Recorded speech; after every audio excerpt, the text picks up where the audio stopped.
So today we are talking about midterms because as September goes on, soon we'll be into October and into midterm season.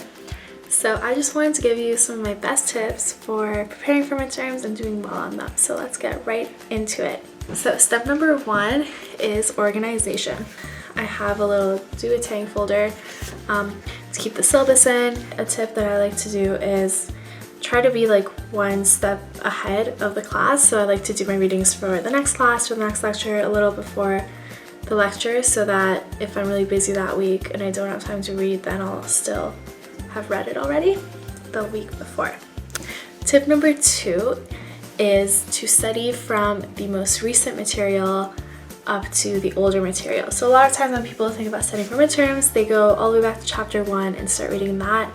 But I found that this is counterproductive because a lot of the times the prof will put the most recent chapter. So let's say you're doing Econ 101 and chapter 1 to 6 is what's being tested. Start off by reading and learning chapter 6 because a lot of the time that might be what you haven't really gone over yet. Whereas chapter 1 might just be like introduction to economics, and it'll just be like really basic, and like you won't really be gaining as much by focusing on the first couple chapters. So a really important tip is just to start with the most recent things that you've learned and go back. This will also help differentiate yourself because a lot of other students will be like studying the other way and they won't necessarily get the marks on those questions on the latest material. Alright, another tip, this one's really important for math or courses that tend to have the exact same kind of content, is to do old midterms. Just try to do as many as possible. Go over the question format. If you don't have old midterms, ask the prof approximately what format the exam is going to be. That way you'll be ready for that, and you might be able to come up with some questions that you think are relevant. For example, the prof might say there are 3 main like essay questions that you need to do.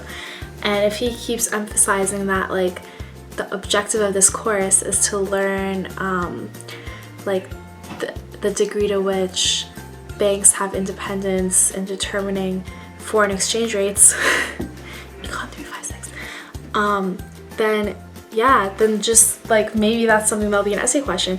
So for questions that are related to essay questions, if you don't have old midterms and you need to make your own things up, you can go to the course objectives list and look at what from there might be an essay question. A lot of the times also on the syllabus, if you actually read the little course description, that might reveal a lot of info on what the prof thinks is the most important. Which leads me to my next tip. Give the prof what they want to hear, or the TA.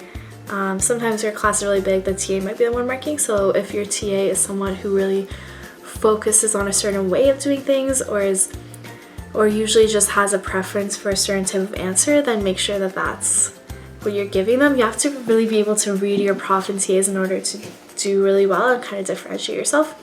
In summary, tip number 1, be really prepared. Have all your materials printed out, organized, highlighted, ready to go, because when you're studying for midterms, you don't want to have to start all the way and retake notes on everything. Just make sure you already have that so that you can just get right to studying. Second tip is to study the most recent stuff first. So don't go all the way back and relearn what the definition of an organization is. Go to like the more complicated things, start from there. Get that out of the way first. And then third tip is to know your prof and know your TA and what they're looking for and give them what they want to hear. So I hope that helped you in your preparation for your midterms. You're totally going to be fine. It's okay. Just try to start. It's never too early to start. It might be the second day of school, but you might have some extra time now that you can devote to midterms, which you might not have later because you have all these events to go to and you have all these things to do.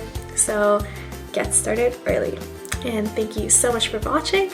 If you want more advice on university and just general tips, make sure to hit that subscribe button and give this video a big thumbs up. And I'll see you next time. Bye.